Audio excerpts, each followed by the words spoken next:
இயேசு ஜீவிக்கிறார். சுவிசேஷ ஊழியம் வழங்கும் ஜீவ வார்த்தைகள். கிறிஸ்துவுக்குள் பிரியமானவர்களே, ஆண்டவராகிய இயேசு கிறிஸ்து நாமத்தில் உங்களை யாவரையும் அன்போடு வாழ்த்து வரவேற்கிறோம். இயேசு ஜீவிக்கிறார் ஊழியத்தின் சார்பாக ஜீவ வார்த்தைகள் நிகழ்ச்சிக்கு வந்திருக்கிறவங்களை கர்த்தர் ஆசீர்வதிப்பாராக. ஒவ்வொரு வாரமும் இந்த நேரத்தில் இந்த வார்த்தைகளை கேளுங்கள், அநேகரை கேட்க செய்யுங்கள். ஊழியத்திலே பயன்படுத்த விரும்பினாலும் எங்களுடைய வெளியீடுகள் தேவையானாலும் எங்களோடு தொடர்பு கொள்ளுங்கள். நாம் ஒருமித்து அவர் நாமத்தை உயர்த்துமாக. அவர் தமது வசனத்தை அனுப்பி அவர்களை குணமாக்கி அழிவுக்கு தப்புவிக்கிறார் என்ற வார்த்தையின்படி இந்த வார்த்தையை விசுவாசத்தோடு ஏற்றுக்கொள்கிற ஒவ்வொருவருக்கும் கர்த்தர் நன்மை செய்கிறவராயிருக்கிறார். இந்த நாளிலும் தேவன் நமக்கு தருகிற வார்த்தை நான் வாசிக்கிறேன், ஜெபத்துடன் கேளுங்கள். லூக்கா சுவிசேஷம் 17ஆம் அதிகாரம் 12ஆம் வசனத்திலிருந்து சில வசனங்களை நான் வாசிக்கிறேன். இயேசு ஒரு கிராமத்தில் பிரவேசித்த போது குஷ்டரோகமுள்ள மனுஷர் 10 பேர் அவருக்கு எதிராக வந்து தூரத்திலே நின்று, இயேசு ஐயரே, எங்களுக்கு இரங்கும் என்று சத்தமிட்டார்கள். அவர்களை அவர் பார்த்து, நீங்கள் போய் ஆசாரியர்களுக்கு உங்களை காண்பீங்கள் என்றார். அந்தபடி அவர்கள் போகையில் சுத்தமானார்கள். இந்த வார்த்தையில் கேட்கிற அன்பு நேச பிள்ளைகளே, 10 பேர் குஷ்டரோகிகள் இயேசுவை தேடி வருகிறார்கள். ஆண்டவர் சொல்கிறார், நீங்கள் போய் உங்களை ஆசாரியர்களுக்கு காண்பீங்கள். அப்படி அவர்கள் வார்த்தையை விசுவாசித்து போகும்போது சுஸ்தமானார்கள் என்றதில் வாசிக்கிறோம். இன்றைக்கி ஆவியார் நமக்கு கற்றுக் கொடுக்கிற அல்லது காண்பிக்கிற ஆவிக்கிற ஒரு அனுபவம் என்ன என்று சொன்னால், நீங்கள் போய் உங்களை ஆசாரியர்களுக்கு காண்பீங்கள் என்று சொன்னாரே, இதனுடைய ஆவிக்கிற அனுபவம் என்ன? பழையப்பட்ட காலத்தில் அந்த நாட்களிலே மோசேயினுடைய பிரமாணங்கள் இருந்த அந்த நாட்களிலே சொல்லப்பட்டிருக்கிற வார்த்தை லேவியராகமம் 13ஆம் அதிகாரம் 7ஆம் வசனத்திலே சொல்லப்பட்டிருக்கிறது. குஷ்டரோகி ஆசாரியனுக்கு தன்னை காண்பிக்க கடவன் என்று எழுதப்பட்டிருக்கிறது. அதன்படியாக இந்த வார்த்தை சொல்லப்படுகிறதை நாம் அங்கே பார்க்கிறோம். இன்றைக்கி ஆவிக்கிற உலகத்தில் வாழ்ந்து கொண்டிருக்கிற நாம், கிருபையின் நாட்களிலே வாழ்ந்து கொண்டிருக்கிற நாம், ஆசாரியர்கள் போய் காண்பி என்று சொன்ன உடனே அவர்கள் போகையில் சுத்தமானார்களே, இன்றைக்கி நாம் காண்பிக்க வேண்டிய அந்த ஆசாரியர்கள் என்பது யார்? அந்த ஆசாரியர்களுடைய அனுபவம் என்பது என்ன என்பதைத்தான் இன்றைக்கி நாம் சிந்திக்க போகிறோம். ஆவியானவர் அதை குறித்து நம்மளோட பேச இருக்கிறார். நன்றாய் புரிந்து கொள்ளுங்கள். அன்றைக்கு அவர்கள் ஆசாரத்தில் போய் காண்பித்தார்கள். அவன் சுத்தமாக இருக்க ஓகே என்று சொல்லிட்டா ரைட், இல்லை இன்னும் சுத்தமாகலன்னு சொன்னோன்னா திரும்ப பழையபடி அவங்க ஒதுங்கி நிற்கணும். இது அன்றைய நாட்கள் இருந்தது. ஆனால் இன்றைக்கி ஆசாரியர்களுக்கு காண்பி என்பது என்ன? அந்த ஆசாரியருடைய அனுபவத்துக்கு நீ கீழ்ப்படி. ஆசாரியருடைய காரியங்கள் அவர்கள் என்ன செய்கிறார்கள், எவ்விதமாய் செயல்படுகிறார்கள், அந்த வார்த்தையை நீ ஏற்றுக்கொண்டு அதன்படி நீ செயல்படும்போது உனக்குள்ளே இருக்கிற பாவ குஷ்டம், சாப குஷ்டம் நீங்கிவிடும், நீ சுகமடைவாய் என்பதாக இன்றைக்கி தேவன் நமக்கு தருகிற வார்த்தை. 2-3 காரியங்களை வேகமாய் நாம் வாசித்து ஜெபிக்க போகிறோம். லேவியராகமம் 5ஆம் அதிகாரம் 10வது வசனத்தை நாம் வாசிக்கும்போது, மனிதன் செய்த பாவத்தை ஆசாரியன் நிவர்த்தி செய்ய கடவன், அப்பொழுது அது அவனுக்கு மன்னிக்கப்படும். ஆசாரியன் என்ன செய்கிறான்? பாவ நிவர்த்தி செய்கிறான். அவனிடத்தில் போய் தன் காரியத்தை சொன்னபோது, காரியங்களை வெளிப்படுத்துகிற பொழுது அவன் பாவ நிவர்த்தி செய்கிறான் என்பதை நாம் அதில் வாசிக்கிறோம். அப்படியானால் ஆசாரியனுக்கு காண்பி என்று சொன்னால் முதல் அனுபவம் என்ன? ஆசாரியனிடத்தில் போய் அன்றைக்கு பாவத்தை அறிக்கை பண்ணினது போல, பாவத்தை நிவர்த்தி அவன் பண்ணினது போல, இன்றைக்கு நீ செய்ய வேண்டிய காரியம் ஆசாரியனுக்கு காண்பி என்று சொன்னால் உன் பாவத்தை அறிக்கையிடு. நமக்கு இயேசு தான் பிரதான ஆசாரியர். அப்படியானால் இயேசுனிடத்திலே காண்பி, இயேசுனிடத்துக்கு போ, இயேசுனிடத்தில் உன் பாவத்தை அறிக்கையிடு. அவர் பாவ நிவர்த்தி செய்வார். பாவியை ரட்சிக்க இயேசு கிறிஸ்து உலகத்தில் வந்தார் என்கிற வார்த்தை உண்மை. அந்த வார்த்தையின்படி ஆசாரியர், பிரதான ஆசாரியர் இயேசுனிடத்தில் உன் பாவத்தை அறிக்கையிடு, உன் குறைவுகளை நீ அறிக்கையிடு, உனக்கு பாவ மன்னிப்பு உண்டாகும். அவருடைய இரத்தத்தினால் பாவ மன்னிப்பு நமக்கு அருளப்பட்டிருக்கிறபடியினால் எவன் ஒருவன், யார் ஒருவர் தன்னுடைய பாவத்தை இயேசுனிடத்தில் அறிக்கை பண்ணுகிறார்களோ அவர்களுக்கு மீட்பு இருக்கிறது. அதுதான் சொல்கிறார். ஆசாரியன் போய் காண்பி என்றால் பிரதான ஆசாரியர் இயேசுனிடத்தில் போய் உன்னுடைய பாவத்தை, குறைவை, தவறை அறிக்கையிடு. நெகேமியா புஸ்தகம் 1ஆம் அதிகாரம் 6வது வசனத்திலே நான் வாசிக்கும் போது அதில் சொல்லப்பட்டிருக்கிறது, நானும் என் தகப்பன் வீட்டாரும் பாவம் செய்தோம் என்று அறிக்கை பண்ணுகிறாங்க. நானும் என் தகப்பன் வீட்டாரும் பாவம் செய்தோம். அப்படினால பாவ அறிக்கையினுடைய அனுபவம். என்னாகும் 5ஆம் அதிகாரத்தில் 6-7 வசனங்களை நாம் வாசிக்கும்போது, மனிதர் யாதொரு பாவத்தை செய்து குற்றவாளியானால் அவர்கள் தாங்கள் செய்த பாவத்தை அறிக்கையிட கடவர்கள். யாரிடத்துல? அன்றைக்கு ஆசாரியன், இன்னைக்கு இயேசு. அவர் தான் பிரதான ஆசாரியன். அப்படியானால் ஆசாரியனை போய் உன் காண்பி என்று சொன்னால், பிரதான ஆசிரியர் இயேசுவிடத்தில் உன் பாவத்தை நீ அறிக்கையிடு என்பதுதான் ஆவிக்குரிய முதலாவது ஒரு அனுபவம். இனி இரண்டாவது ஒரு அனுபவத்தை நான் வாசிக்கும் போது, மல்கியா புஸ்தகம் 2ஆவது அதிகாரம் 7ஆவது வசனத்தை நான் வாசிக்கும் போது அதிலே சொல்லப்பட்டிருக்கிறது, ஆசாரனுடைய உதடுகள் அறிவை காக்க வேண்டும், வேதத்தை அவன் வாயிலே தேடுவார்களே, அவன் சேனைகளுடைய கர்த்தரின் தூதன். என்ன அருமையான ஒரு வார்த்தை பாருங்க. ஆசாரனுடைய உதடுகள் அறிவை காக்க வேண்டும், வேதத்தை அவன் வாயிலே தேடுவார்களே. 6ஆவது வசனத்தை நான் வாசிக்கும் போது, சத்திய வேதம் அவன் வாயில் இருக்கிறது, அவன் உதடுகளில் அநியாயம் காணப்படவில்லை. சத்திய வசனம் அவன் வாயில் இருக்கிறது. இந்த வார்த்தைகளுக்கு இருக்கிற அன்பு நேச பிள்ளைகளை, இரண்டாவது, ஆசாரியனுக்கு நீ உன்னை காண்பி என்று சொன்னால், ஆசாரியனிடத்தில் வேதத்தை தேடுகிறார்கள். சத்திய வார்த்தை அவனுடைய வாயில் இருக்கு அப்படின்னு சொன்னால் தேவனுடைய வார்த்தை. இரண்டாவது, தேவனுடைய வார்த்தைக்கு கீழ்ப்படி. ஆசாரியனுக்கு உன்னை காண்பி என்றால் தேவனுடைய வார்த்தைக்கு முன்னாக உன்னை காண்பி. வார்த்தை நம்மை சோதிக்கிறது. வார்த்தை நம்மை நியாயத்திருக்கிற நாட்கள் நெருங்கி கொண்டிருக்கிறது. யோவான் 12ஆம் அதிகாரம் 48ஆம் வசனத்தில் வாசிக்கும் போது, நான் சொன்ன வசனமே கடைசி நாளில் அவனை நியாயத்திருக்கும். அப்படியானால் அந்த வசனத்துக்கு முன்பாக உன்னை காண்பி. வார்த்தை என்ன சொல்கிறது? உன் வாழ்க்கை விதமாக இருக்கிறது. அந்த சத்திய வார்த்தை நம்மோடு கூட பேசுகிறதா இருக்கும்.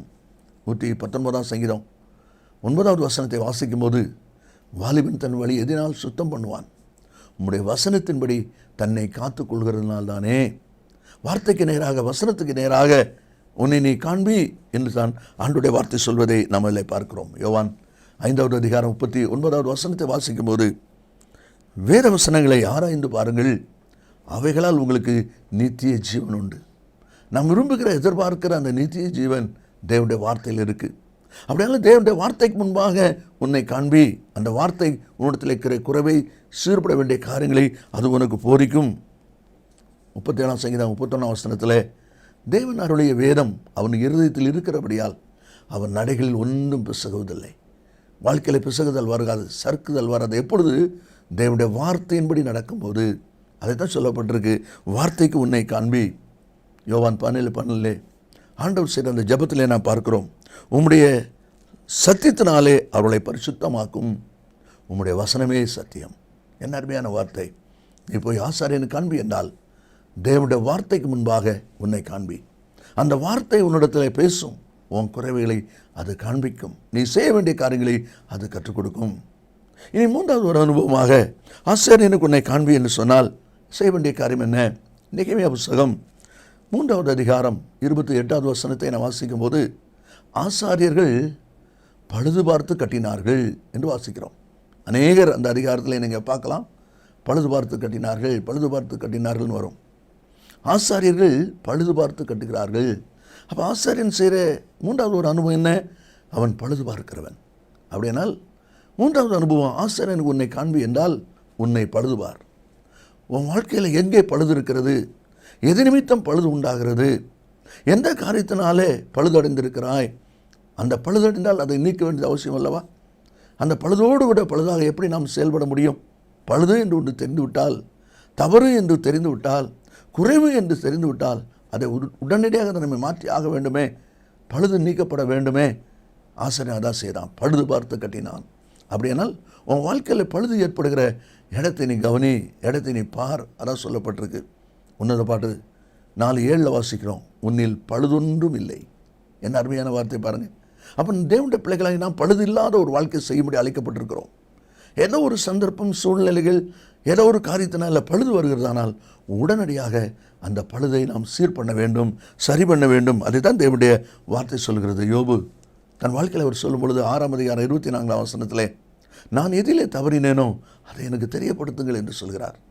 நான் எதிலே தவறினேனோ அதுதான் தன்னை பழுது பார்க்கிற ஒரு அனுபவம். ஆண்டவர் அதைத்தான் நம்மிடத்தில் எதிர்பார்க்கிறார். அதே 119 சங்கீதம் 11வது வசனத்தை நான் வாசிக்கும் போது அதில் சொல்லப்பட்டிருக்கிறது, நான் உமக்கு விரோதமாய் பாவம் செய்யாதபடிக்கு உமது வாக்கை என் இருதயத்தில் வைத்தேன். நன்னை கவனிங்கள், நான் உமக்கு விரோதமாய் பாவம் செய்யாதபடிக்கு. அந்த வார்த்தை நான் வச்சேன். அந்த வார்த்தை இல்லைன்னா நான் பாவம் செய்ய வேண்டிய நிலைமையில் ஆயிடுவேன். அந்த வார்த்தை என்னோடு இருக்கும்போது, அந்த வார்த்தை என்னோடு பேசும்போது அது என்னை பாவத்துக்கு விலக்குகிறது. பாவத்தில் நான் உட்கார்ந்தபடி என்னை பாதுகாக்கிறது. பழுது பார்க்கிற ஒரு அனுபவம். இந்த வார்த்தை கேட்கிற அன்பு நேச பிள்ளைகளே, உங்களுடைய வாழ்க்கையை யோசித்து பாருங்கள். உங்களுடைய வாழ்க்கையின் அனுபவத்தை சிந்தித்து பாருங்கள். ஒரு நாளில் நான் எவ்வளவு ஜெபிப்பேன், ஒரு நாளில் கர்த்தருக்காக எவ்வளவா ஓடினேன் என்று சொல்லுகிற அநேகர் உண்டு. ஒருவேளை நீங்களும் அதில் ஒருவராக இருக்கலாம். ஏன் இன்றைக்கி அந்த ஓட்டம் இல்லை? ஏன் இன்றைக்கி அந்த ஜெபம் இல்லை? ஒரு பழுது ஏற்பட்டிருக்கிறது. அப்படியானால் நீ உன்னை சரி பண்ணு, உன்னை பழுது பார். அதுதான் ஆசாரியர் உன்னை காண்பி என்றால் ஆசாரியர்கள் பழுது பார்க்கிறவர்கள். அப்படியானால் நீங்கள் நானும் நம்முடைய வாழ்க்கையை பழுது பார்க்கும்படி நாம் அழைக்கப்பட்டிருக்கிறோம். பழுதோடு கூட ஓடிக்கொண்டிருக்கக்கூடாது. பழுது நீக்கிற ஒரு அனுபவம் மிக முக்கியம் என்பதை தேவனுடைய வார்த்தையின் மூலமாய் ஆவியானவர் நமக்கு கற்றுக் கொடுக்கிறார். 1 நாளாகமம் 21ஆம் அதிகாரம் 17வது வசனத்திலே தாவீது சொல்கிறான், நான் தான் பாவம் செய்தேன், நான் தான் பொல்லாப்பு நடப்பித்தேன், இந்த ஆடுகள் என்ன செய்தது? அதுதான் பழுது பார்க்கிற அனுபவம்.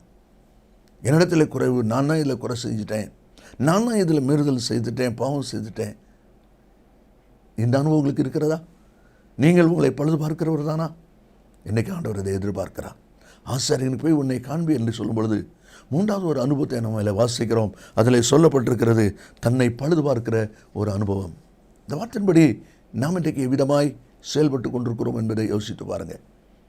ஆசாரியனுக்கு போய் காண்பித்த உடனே அங்கே சுகம் உண்டாகுது, அங்கே விடுதலை உண்டாகிறது, அங்கே ஜெயம் உண்டாகிறது. காரணம் இது அந்த அனுபவங்கள். இன்னும் கடைசி ஒரு அனுபவத்தை கூட நாம் வாசிக்க போகிறோம். 2 நாளாகமும் 30வது அதிகாரம் 27வது வசனத்தை நாம் வாசிக்கும்போது, லேவியரான ஆசாரியர்கள் எழுந்து நின்று ஜனத்தை ஆசீர்வதித்தார்கள். அவருடைய சத்தம் கேட்கப்பட்டு அவருடைய விண்ணப்பம் அவருடைய பரிசுத்த வாசஸ்தலமாகிய பரலோகத்தில் வந்து எட்டினது.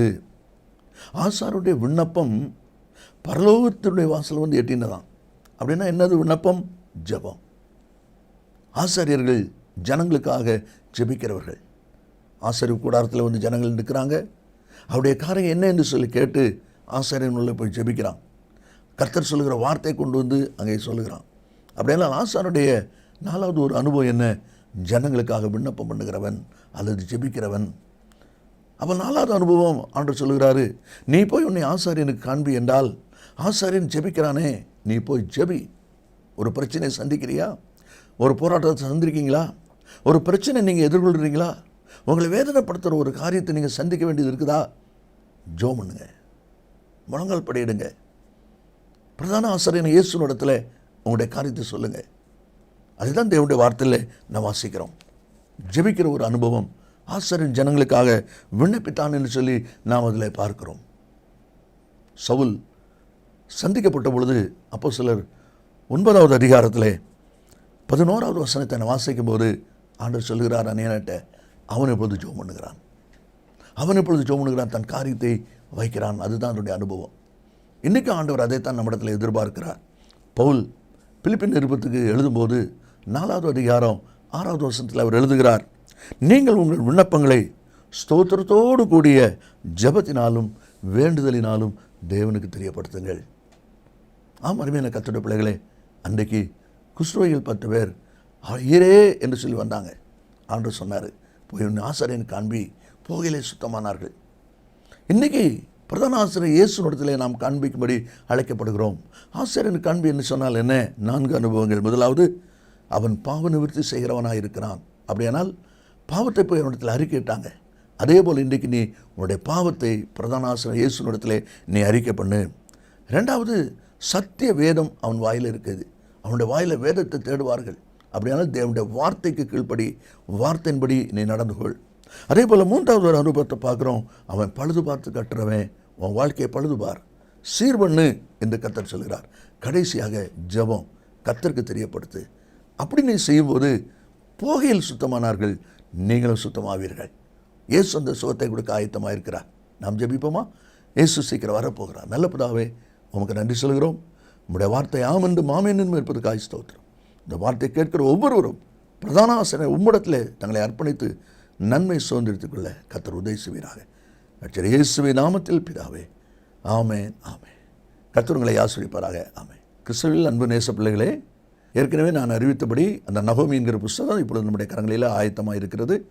ஆவியானவருக்கும் நகோமிக்கும் உள்ளதான அந்த உறவை பற்றிய ஒரு ஆழமான கர்த்தனை இந்த புஸ்தகம் உங்களுக்கு ஆசீர்வாதமாக இருக்கும். அதனுடைய விவரங்களை நீங்கள் இடத்தில் கேட்டு பெற்றுக்கொள்ளுங்கள். கர்த்தர் நம்மை ஆசீர்வதிப்பாராக.